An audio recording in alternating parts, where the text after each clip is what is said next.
Friends, आप सभी का स्वागत है आपके अपने पसंदीदा चैनल पे। आज की इस वीडियो में हम आप लोगों को क्लास 10 मैथ एक्सरसाइज 4.2 का क्वेश्चन नंबर 4.3 का क्वेश्चन नंबर फर्स्ट है। इस क्वेश्चन में कहा है कि यदि निम्नलिखित द्विघात समीकरणों के मूलों का अस्तित्व हो तो इन्हें पूर्ण वर्ग बनाने की विधि द्वारा ज्ञात कीजिए। तो हमें ये द्विघात समीकरण दी हुई है, इसके मूलों का अस्तित्व है, यानी कि हमें सबसे पहले डी ज्ञात करना है। डी का मान बस काल्पनिक नहीं होना चाहिए, इसका मतलब कि डी जो है वो जीरो से छोटी नहीं होनी चाहिए। डी है वो जीरो नहीं बड़ा होना चाहिए डी से।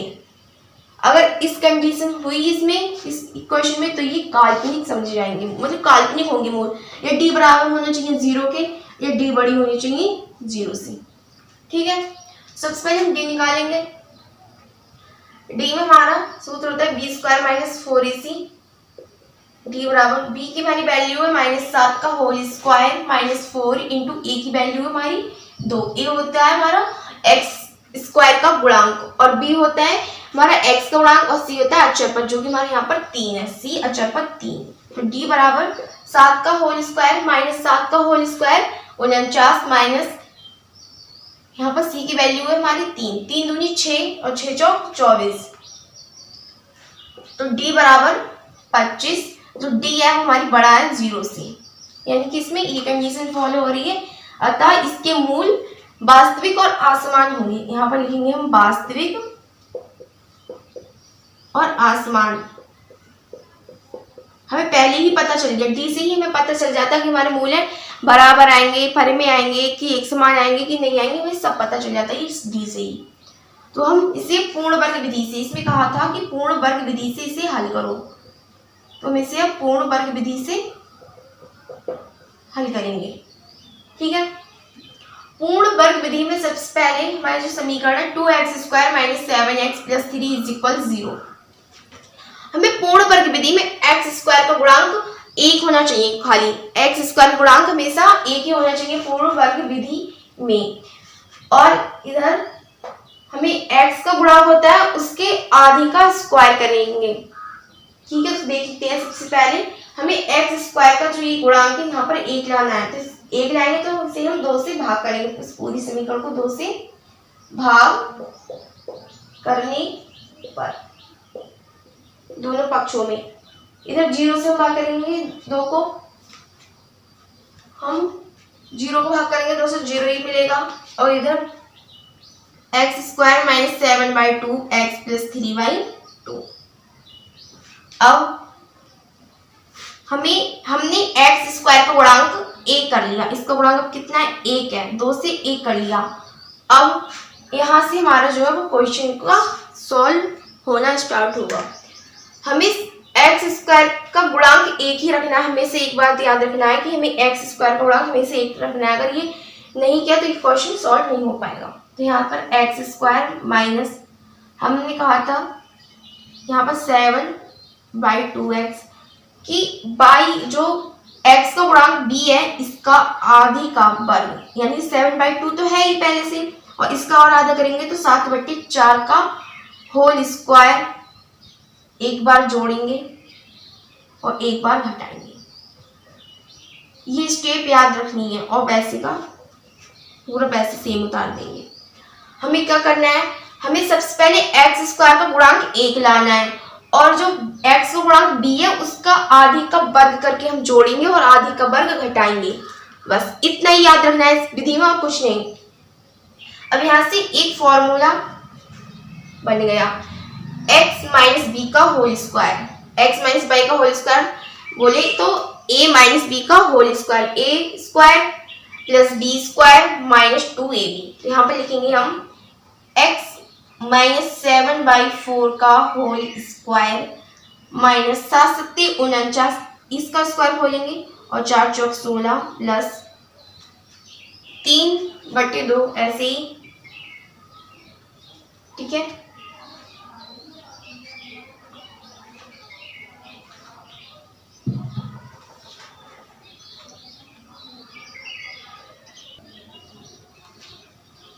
बराबर 0। ठीक है, यहाँ से आगे करेंगे सॉल्व। इसे x माइनस 7/4 का होल स्क्वायर ऐसे ही रखेंगे, x माइनस 7/4 का होल स्क्वायर ऐसे ही रखेंगे, और इधर माइनस का यहाँ पर हम एलसीएम लेंगे, 16 और 2 का एलसीएम हमारा 16 आएगा, तो 16 से 16 एक बार में जाएगा, और इधर 1 गुणा 49, और इधर प्लस 2 अट्ठे 16 यानी कि 8 3 24, 8 की और 3 गुणा करेंगे, 2 अट्ठे 16, 8 इंटू 3 बराबर 0।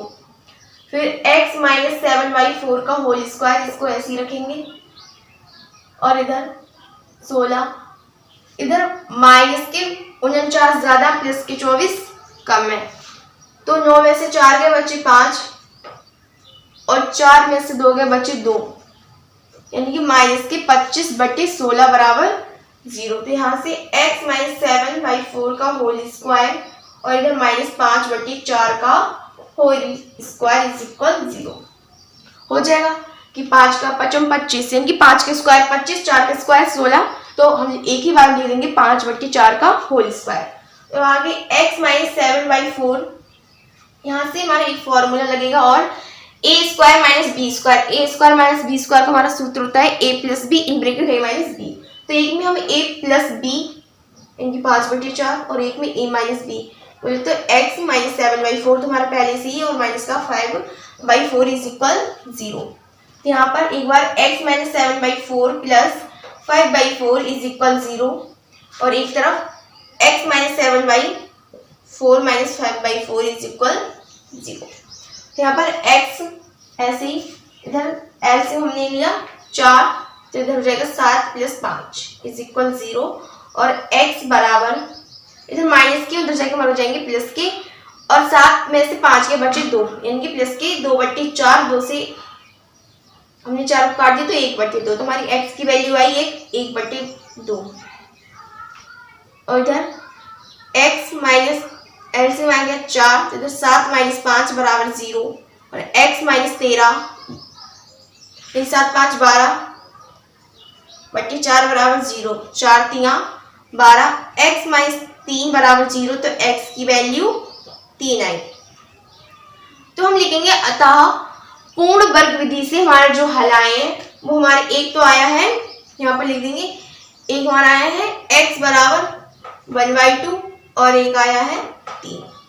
यही हमारे दो हल है, यही हमारा आंसर है। ठीक है, तो हमें पूर्ण वर्ग विधि में सबसे पहले तो x स्क्वायर का गुणांक को 1 करना पड़ेगा, और उसके बाद जो हमारा x का गुणांक b है उसका आधी का वर्ग जोड़ने पर और आधी का वर्ग घटाने पर, बस यही 2 स्टेप इसमें फॉलो करनी है और कुछ नहीं, और पूरा क्वेश्चन अपने आप ही सॉल्व होते ही रहेगा।